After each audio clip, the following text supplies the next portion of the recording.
Hello friend, ইলিশ মাছ কেমন করে ভাপাবো তোমাদের আজকে সেটা দেখাবো। প্রথমে ইলিশ মাছটাকে ভালো করে ধুয়ে নুন হলুদ মাখিয়ে রাখলাম। তারপরে মাথা লেজা তুলে রাখলাম, কচুর শাক করবো। তারপরে কাঁচা তেল সর্ষে পোস্ত ভালো করে বেটে মাছটাকে সুন্দর করে মাখাবো। কাঁচা তেল সর্ষে পোস্ত দিয়ে ভালো করে মাখানো হচ্ছে। আগে তো হলুদ নুন মাখানো ছিল। গ্যাসের উপর কড়াইটাকে দেওয়া হলো, তারপরে কড়াইটা গরম হওয়ার পর সর্ষের তেল পরিমাণ মতো দেওয়া হলো।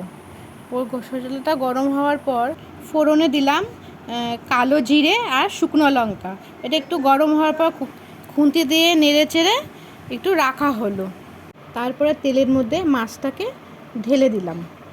ঢেলে দেওয়ার আস্তে আস্তে মাছটাকে নেড়ে দিতে হবে যাতে ভেঙে না যায়।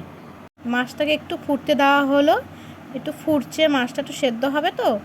তারপর একটু গা মাখা না করে একটু ঝোল ঝোল রাখলাম যাতে একটু সবাই তো ভাত দিয়ে খাবে। তারপরে একটু কাঁচা লঙ্কা দুটো চিড়ে দিয়ে দিয়েছি। এবার হয়ে গেল আমাদের ইলিশ ভাপা। ইলিশ ভাপাটা কেমন লাগলো জানাবে।